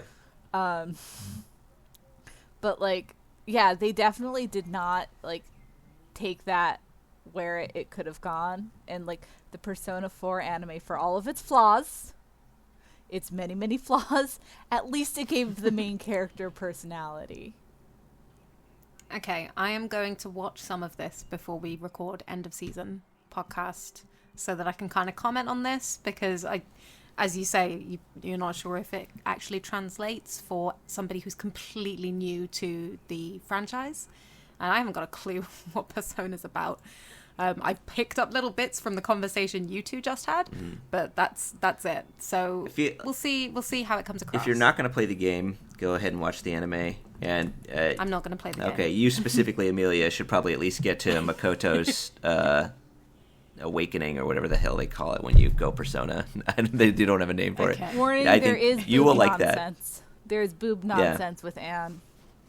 No, yeah. I mean, It's mostly just her yeah. being sexualized by pretty much every character she meets. It's Yeah. Oh, no big deal. Yeah. I'm totally cool with Yeah. that. So enjoy. Thanks. Sure. Moving on, feminist themes. This is our final category, and these are the shows that have some thematic content that is inherently feminist. So, regardless of how it explores it, like the feminist content is there, but depends on how well they handle it. So, starting off, Golden Kamuy. Now, this was a really hotly anticipated anime based on quite a recent manga, I think. And the feminist theme here was the handling of Ainu culture. So Japan, as we know it, is actually a very recent invention. And where Hokkaido is now, that used to be called Ezoji, and that had indigenous people who are called the Ainu. And this is all about how you have a Japanese person and an Ainu person interacting, and the Japanese guy is learning about Ainu culture. And it's something that you do not see explored very much at all. And the idea of ethnic minorities within Japan, or within what would be considered Japanese, because Ainu people are considered Japanese, even though there is also an Ainu register. Like, one of my teachers at university was an Ainu expert, so I heard all about kind of his experience with Ainu people, and it was really interesting. Yeah. But that was probably the most I've heard about Ainu culture, despite studying Japan, despite living in Japan, despite visiting Hokkaido. Like that, the most I heard about it was in some classroom in England. So it's really incredible to see it in such detail here. But the actual anime itself, as an anime, I'm not sure how I feel about it. I don't know. What's your experience with it? And Caitlin, are you even watching it? No. I'm not too surprised, and I don't really blame you. But Peter, you're definitely watching it. I love Golden Kamuy. It's great. Great. Why do you love it? Well, I read the manga last year. I really, really, really liked it. I think it's got great characters. It's got this really interesting balance of kind of teaching you stuff, having good, really charming character at like moments, and then also being extremely violent at times. And none of those things really feel like they're at odds. So a lot of it is just Serpa actually keeping Sugimoto alive and teaching him about like Ainu culture and like cooking stuff and all that. So I mean, like, she definitely doesn't take a backseat in the story. She's probably my favorite character. And she's great. Yeah, she's so good. You're just sort of very organically learning all about what Ainu eat and how they live and their beliefs and like their tools and their methods of hunting and stuff like that as she's helping Sugimoto survive out in the wilds against this really like kind of written into history. I called it was like National Treasure type, but I don't know, not much like a Nick Cage movie though. Kind of like Hunt for Gold, and there's all these like goofs and gags they do as well because both of them are like really quirky and Shiraishi's really weird. But then like whenever there's a fight, it's just like some of the most brutal stuff I've ever seen. So, and I mean I'm down for that too. So I just think it's like the complete package. It's got everything. And the risk you have with a series like this is that it's going to go the kind of Dances with Wolves, The Last Samurai kind of direction. I mean, for the record, I love The Last Samurai because it's kind of a problematic fave. It is hugely problematic. And Golden Kamuy could have gone down this route where you have Sugimoto essentially going in as an outsider and becoming better at Ainu culture than the Ainu. Like, that was a direction that it could have gone. Mm-hmm. And he could have been kind of beating Asirpa at her own game. That's not the way this works. And I think they've handled that so skillfully because Asirpa has this great moment where she says, I'm a new kind of Ainu girl. Oh, yeah. And I think that really sums up her role in the series as kind of a bridge between cultures. It's not just because she's like liaising. She is herself a new type of person within her culture and also within Japanese culture. And she observes some traditions but not others. She's respectful of customs, but she doesn't necessarily follow them. And she teaches Sugimoto about her culture, and he kind of picks up some things from her, but at the same time, they really work as a team. She's not teaching him as a kind of, I'd say she's not teaching him so that he can do the same thing she can do. She's teaching him so that he understands what she's doing and why. And he picks up bits and pieces, but she is serving a purpose. She is being useful. And she makes that point too. She doesn't appreciate being viewed as dead weight. She doesn't appreciate being treated as a child. She makes the point that she's seen some really rough things. She has dealt with some trauma. And she is kind of half adult, half child. But she's also not treated as an adult, which I appreciate. She's not treated as an adult. She's not treated as a child. She's not sexualized. She's not infantilized. She is in this very unique position within the anime. And that's treated very well. I think there's one moment where an elder in her village kind of tries to say to Sugimoto, please take this girl as a wife. She's no good at kind of womanly arts, and therefore, and she's like, it's like cooking and stuff. Like she's talking, not cooking, no, Asirpa can cook, but she's talking about like crafts and stuff. Yeah. And she's saying she's terrible at these things, so no man will take her as a wife as she is. So can you please take her as a wife? And Asirpa just refuses to translate, so Sugimoto has no idea what she said. And that's it. That's as far as it goes. Yeah. Oh, and after that, I think due to some misunderstandings, Sugimoto kind of leaves her behind because he gets cold feet about their situation and almost immediately gets killed. And she has to save him after that. And she basically says, after that, she hits him with a stick in the face. And she says, like, we're a team and you're not going to abandon me. Otherwise, I don't know, what was the threat? She basically says she'll kill him or something like that. So she made the point. She's like, you're the one who walked away and now you're the one who's all beat up and needed rescuing. Yeah. So she's absolutely right. Yeah. Basically, the one time he tries to like protect her like a child or like you would a woman, he's punished both in narratively and in character for it. And she sort of reasserts her usefulness. So I thought that was like a good thing it ended up doing with that. I think it's handled so well. She is the glue of the series. Like Sugimoto has this path that he wants to follow, and he's facing all the obstacles. But Asirpa's presence is what makes that kind of enjoyable to watch, and it doesn't feel desperately dark, even though there are some really rough moments. Yeah. And there are some violent moments. But Asirpa and Sugimoto together is great. And then when Shiraishi shows up as well, like it turns into a really interesting dynamic. Mm-hmm. So I'm enjoying it, but I do spend kind of half my time watching it thinking maybe I should read the manga instead, which probably isn't the ideal response. I think the anime has a couple shortcomings, but overall I think it's really good. And I just like seeing the characters. I like hearing the voice. I think the voice acting is really good. So I think just getting them in like another sensory mode besides just visual and reading is nice. So that alone I would probably be able to enjoy. I do also want to say I've been working with the series a lot on my end, and I'm actually we're translating their Japanese website has a series of interviews with everyone who's working on the show, or at least like prominent positions, which we've been translating and I've been putting up on the site. And like the through line that I'm getting is they're being extremely respectful of all of the content related to Ainu that they're putting in. Like in regards to anytime they pretty much everything that a Serpa's wearing, they had to go through so many. They went to Hokkaido and like looked at actual cultural artifacts.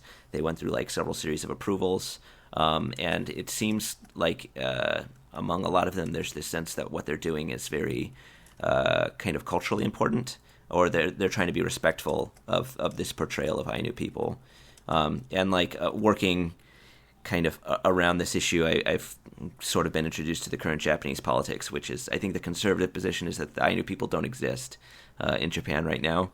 I'd love to hear like all of this from the word of an actual Ainu person, but I think, at least on the face of it, it's valuable that it sounds like they're like facing cultural erasure from like a large portion of the Japanese political environment, and this series is definitely kind of flying in the face of that and trying to be very respectful of their differences and portraying them in a positive light.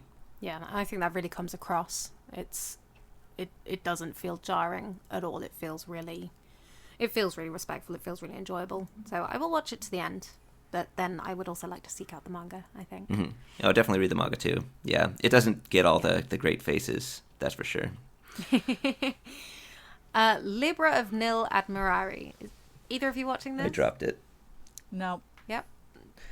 Okay, I'm glad I caught up with it then, specifically to be able to comment, because I knew this was in our top 3, and I knew that nobody else would be watching it, basically.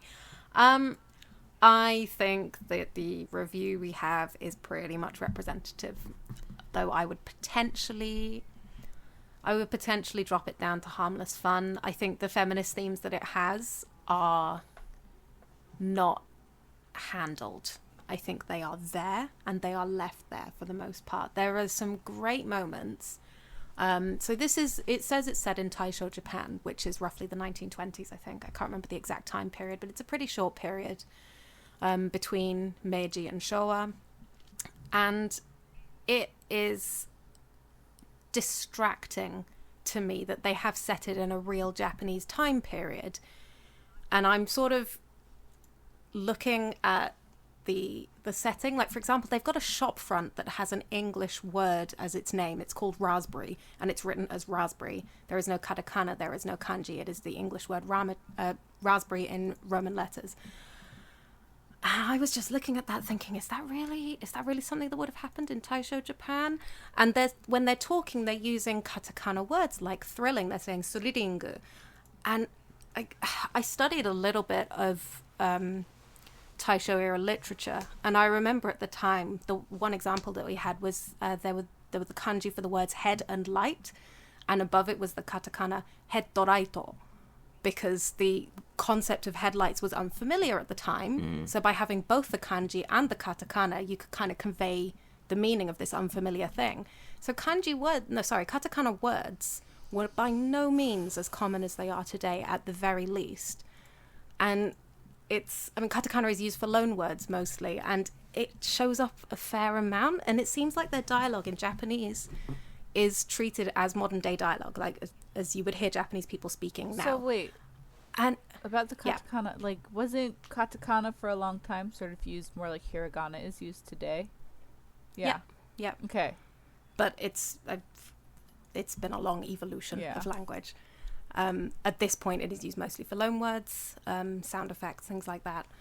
And that in the 20s, in Taisho era Japan, it was certainly used for English words, foreign words. Okay.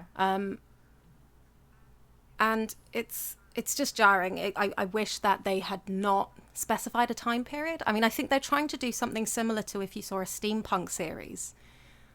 But when you call something Victorian London, for example, that implies there is a Queen Victoria. And Taisho Japan sort of implies there's an Emperor Taisho, or that's not what his name was at the time.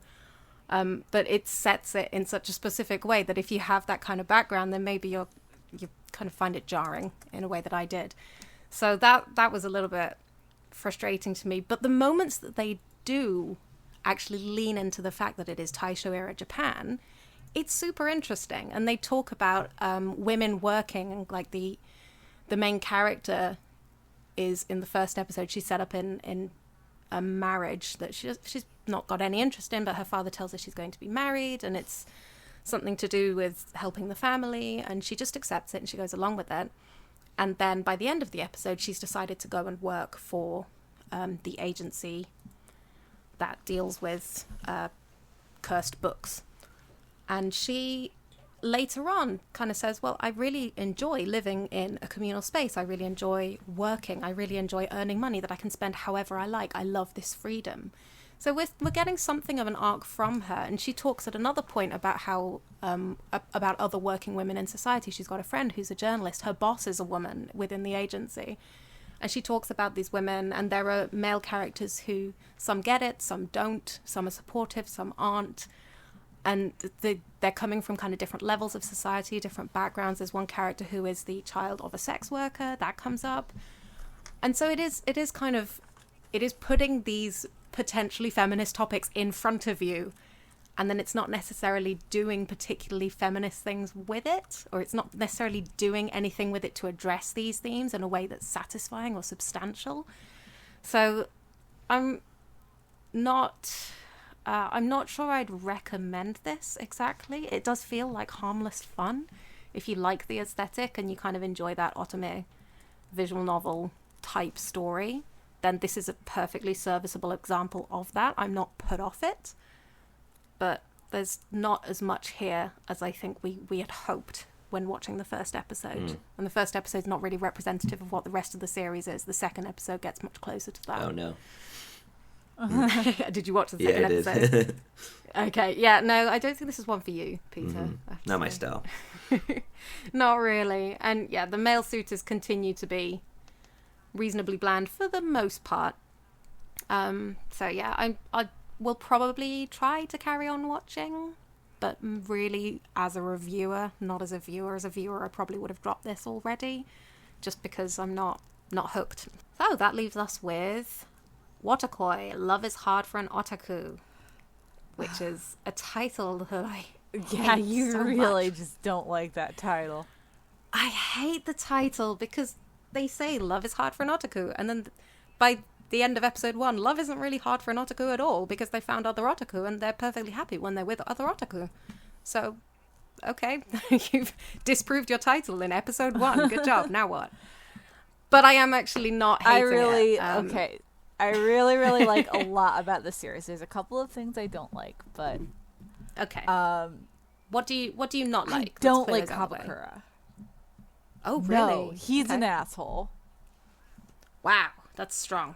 I mean, it was episode 4 the one where he and Koyanagi have the big fight? I don't remember 3 or 4. Yeah, like when he and Koyanagi have a big fight, he gets really mean, and he just doesn't apologize, and just sort of the whole thing gets kind of waved off. And then in the New Year's episode, like, he was super like he was super like dismissive of her at first, like wanting to do something for Christmas or for New Year's, and it's just like, no, we're adults. And yeah, he made that reservation, but like it just seems like he's the kind of guy who's like is really, really mean, and then does like something later and thinks that makes up for it, but never really changes. But everyone else is great. I just really don't like him. No, I think that's fair. I'm enjoying him well enough, but I don't particularly love any of them. I think they're fine, I guess. And I am coming back to it every week. Like, this is one of the few shows I'm actually watching weekly. I didn't have to binge this. I think my biggest problem with it is that its pacing doesn't feel right. It feels like it's very slow. It doesn't feel snappy. Like I was expecting something closer to Hinamatsuri's approach to comedic pacing and timing. And it feels much more sluggish than that, which feels a bit like a waste because I think the material itself is fine. But even that, the material itself feels very kind of generic otaku a lot of the time. So it's like they each fulfill a particular kind of otaku archetype.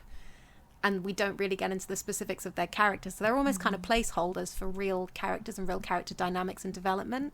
So that's why Kabakura and Koyanagi, when they do talk about their relationship, it does kind of seem like they're together because they're together and they've always been together and that's it. And they don't question it. And yeah, there are couples like that, but that kind of dynamic does take a toll and it does need to be addressed.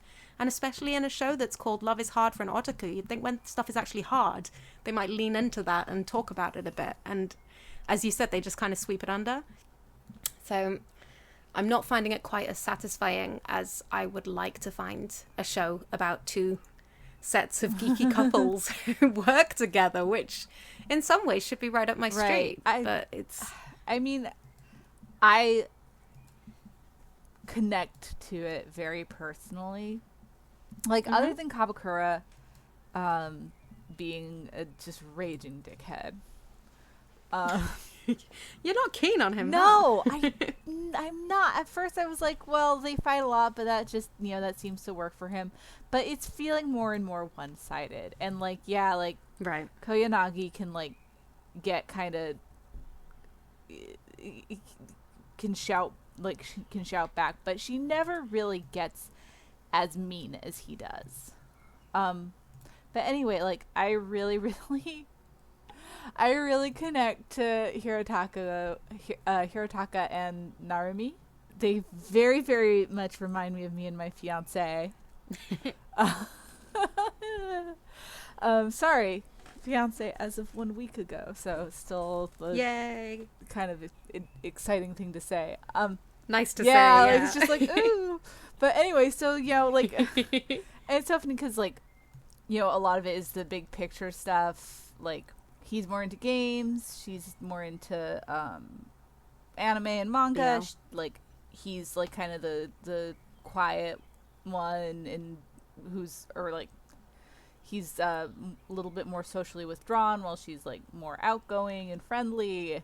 And then it's like even down to like small stuff like he has the same kind of headphones. Like, so like I really, really like connect to it. So a lot of my joy, the joy that I derive from it, isn't necessarily from like, oh, that joke's really funny, so much as I really can relate to this and really enjoy sort of seeing what I like, my own experiences and my own relationship being conveyed on screen. Yeah, that makes sense. And I imagine a lot of people will find elements of it relatable. There are certainly moments that I find completely relatable. But I'm not sure it's completely fulfilled its promise as a show. It felt like it had more potential in the first episode than I think it's lived up to yet. And that may change. It may be kind of doing a slow burn. But like Narumi and Hirotaka, their relationship is kind of not moving anywhere. They seem like friends most of the time. And that's something I really thought that by episode 6 we're on now, that I thought they would have done a bit more with. And I mean, this is pretty common in Japan, that you'll start seeing someone romantically after they confess their feelings and you agree to go out with them and just see how it goes, like try dating. But they seem to be doing exactly the activities they would have been doing had they just been friends. And they don't go far beyond that. And so it doesn't seem that Narumi's getting any kind of romantic feelings for Hirotaka at all. But she's just sort of slotted into his life, like straight in at the kind of more domestic, comfortable point of a relationship without going through the... I wonder... the kind of... They have implied at times that there might be like some stuff that's just not making it to the screen. Like so when they had that big sleepover party, which was silly but also kind of cute. because Hirotaku's like, I have friends now. I can have a sleepover party. Yeah, that was pretty cute. Like, she was worrying about the color of her underwear, which, like... Right! And then the next day, he makes a joke about her having been wearing beige underwear. Doesn't she say something to make him think that? I thought she did. I don't know. Because I was actually really pleased when she kind of realizes that she's going to his house for the night, and she kind of thinks, "Oh no, I wore the wrong underwear." Or not even and, like, is this really okay? Like, oops. Yeah, exactly. She's really calm about it, and it's very much like it's really refreshing after you have so many anime where girls are like really frantic about the thought that they might hold hands or they might like hug or they might kiss, and for Narumi to just be like, oh wait, we're probably going to have sex, okay, let me think about the logistics. Like, it was actually really great. I really enjoyed that, and I hope to see more of it, but that was episodes ago. Yeah. And we've not really seen anything more about their romantic relationship since then, and I think there are like there are moments of like small connection that don't just feel like just friends. Like, I think he's a little bit more emotionally like vulnerable with her. Like when she like asks about his pierced ears, and he's like, you know, I really wanted to grow up faster, like, you know, like just small things like that. But I would like to see. But do you think he wouldn't have answered that question had anyone else asked? I don't know, but like I feel like, but not necessarily people would have asked normally. The way the scene was framed seemed a little bit more, I don't know, a little bit more vulnerable than typical. I mean, maybe, because like that, for me, the standout part of that scene was him saying to Narumi, like, me of all people, you should be open with. Yeah. And so maybe he's leading by example there a little bit. Like, she does, like, because I feel like she does not really know how to not be guarded in a relationship, because and that's sort of getting into the love is hard thing, actually, because she's been burned before by like being caught as an otaku in a relationship, and like even though like he knows like that sort of stuff is like your instincts tell you no, you can't like just like sort of open up about that. So that might be a little bit more of the love is hard for an otaku thing. Yeah, and that's the kind of stuff I really wanted to see, because I think you can tell a story about challenges that people with kind of niche hobbies tend to face, and it is things like, I don't want to talk about this because I think you're going to laugh at me, or I think it's going to take too much explanation for you to understand, and absolutely situations like that, completely relatable.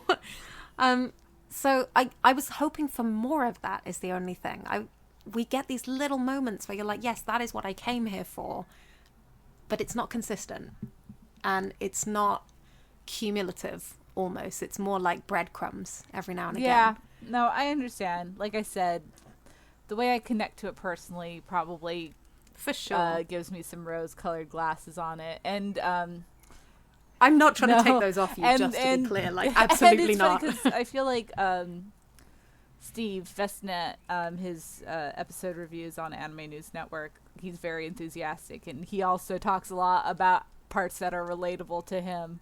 So yeah, and I think that will be the case for a number of people, and I absolutely, you know, by saying I want more of it, like that's not in any way being dismissive of people who feel like what they're doing right now is enough and is right and is giving them exactly what they came to the show for. Like, I will expect different things from a romance than other people will, so I think it's totally fine. Like I said, I'm really enjoying it in the sense that I'm watching it week to week, which I really don't do for a lot of anime. I think there are 3 shows at the moment that I'm actually watching week to week. The rest I've binged, in the last 12 hours or so.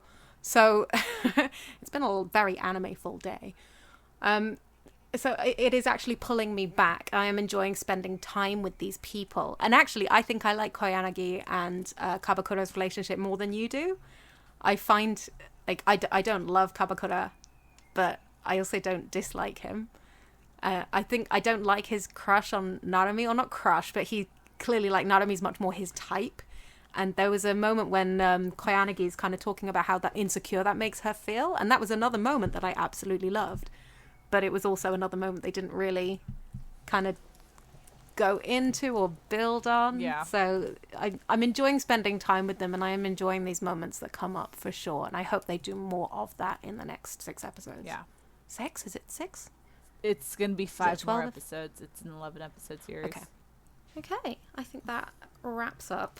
Yeah, It's been a really long podcast, guys. This is going to be a really long episode, but it's such a full season. I think there's a lot that we wanted to watch, whereas usually we skip over quite a few titles, or we don't have a lot to say. I feel like a lot of us are watching different series. I feel like this season there's no like one episode, like no like one show that, or I should say there's one show that everyone's following, that's Megalobox.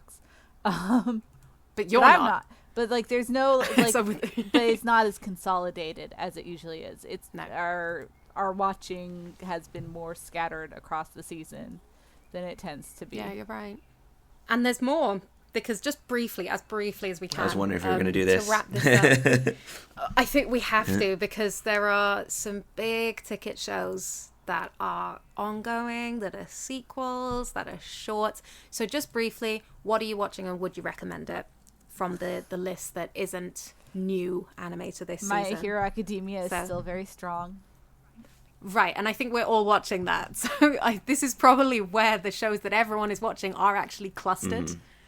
So My Hero Academia, absolutely watching that, loving that. Would recommend with caveats, would we say? Minato's still in it. That's a problem. Yeah. If he could not be in it, that would be better. Yeah, no. Yeah. It is it's still got its problems with female characters, but... It's got all the same problems it has before, but it has all the strengths that it had before. It has a canonical trans man in it. Tiger and a trans woman. Now? No, I'm pretty sure Tiger. Well, Tiger's a trans man. Magni is a trans woman. Yeah. Okay. Yeah. I did not realize that from watching it. Okay. Yeah. What else are you watching, Kaylin? That's it. Oh, okay. Okay. Peter, your list is going to be a bit longer. What are you watching and what would you recommend? There's some... I'd say the only one that I really feel any need to mention is probably Food Wars. It's still Food Wars. It's still got all that stuff that that Food Wars has. So, assuming you're okay with the fan service aspect, I think this is like the best it's ever been, and it's actually kind of amazing. I can't believe what I'm watching right now, week to week.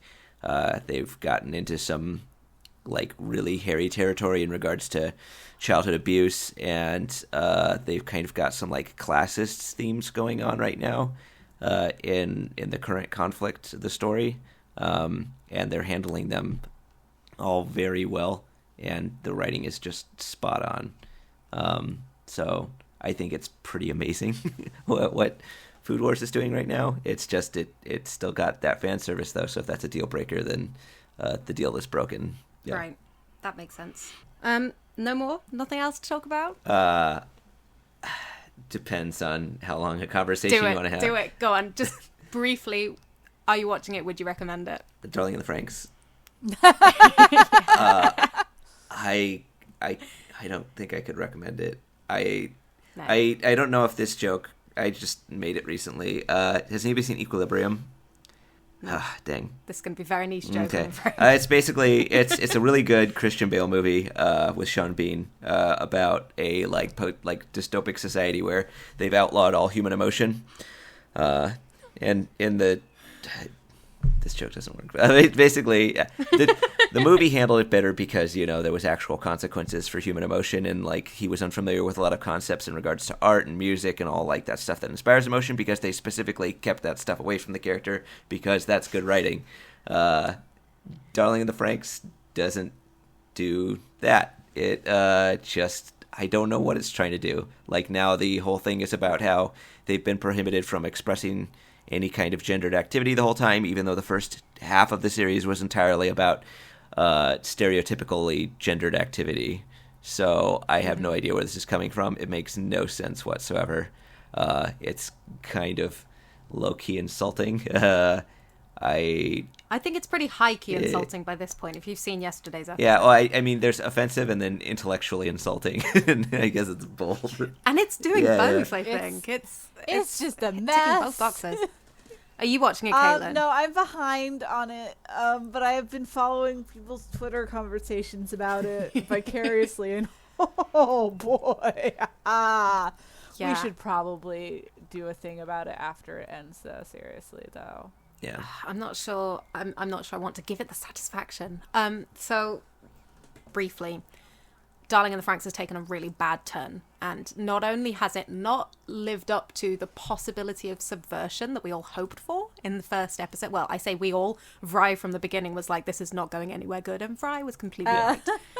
As is often the case. I was more hopeful. I was more optimistic. I really hoped for some kind of subversion because it was leaning so hard into the gender norms. No, it is not subversive at all. It has taken some really unpleasant turns. It has become really deeply, aggressively right-wing heteronormative. It is not pleasant at all. Not only do I not recommend it, I actively recommend avoiding it if you think this is something that is likely to burn you up. It is not good. But I'm still watching it.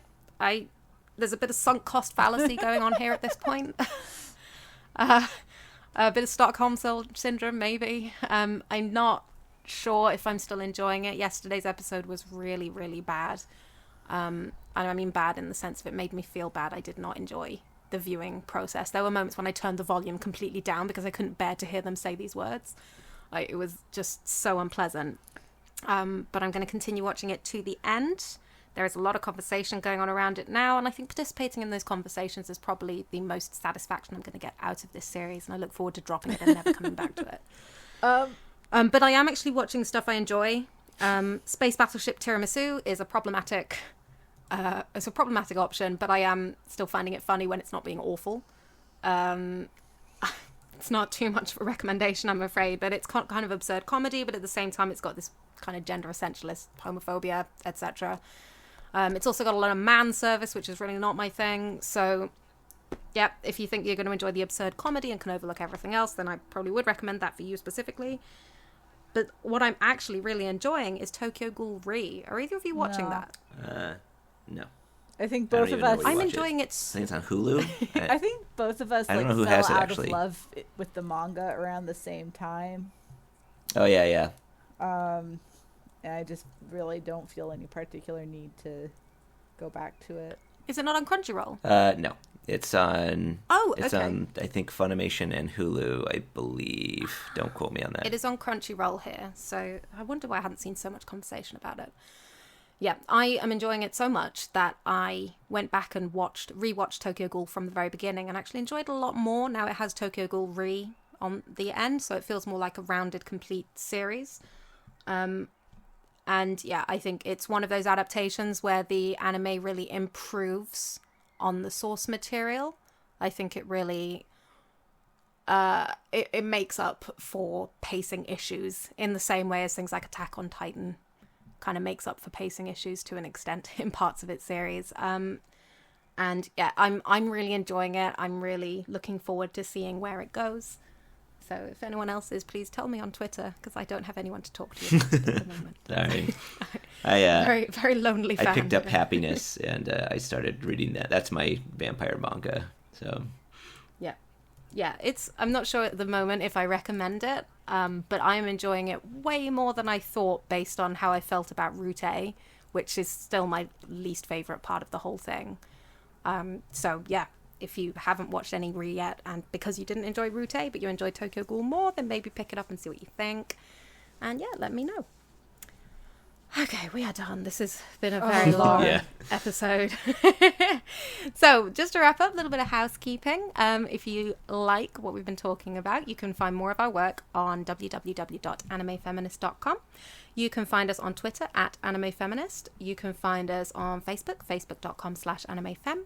We have a Tumblr, animefeminist.tumblr.com, and we also have a Patreon, of course, patreon.com/animefeminist. we have now finally broken even. Hooray!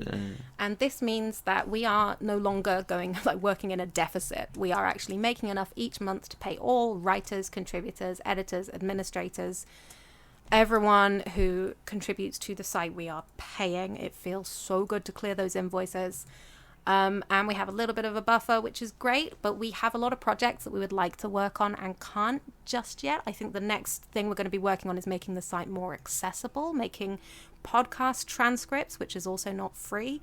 So to help us kind of work towards our next goals, if you can spare $1 a month, it all adds up. Or if you can spare $5 a month, that will give you access to our exclusive Anifem only Discord server, which is kind of like a chat room where you can go in there and talk about current anime, manga, J-pop, whatever you like, without having to worry about explaining Feminism 101 to randos on the internet, which is a real plus. So patreon.com/animefeminist. If you can send us any money at all per month to continue our work, we'd very much appreciate it. So thank you so much to Caitlin and Peter for joining me today, and we look forward to seeing you for the end of season podcast in the future. Hopefully I will have watched more by then.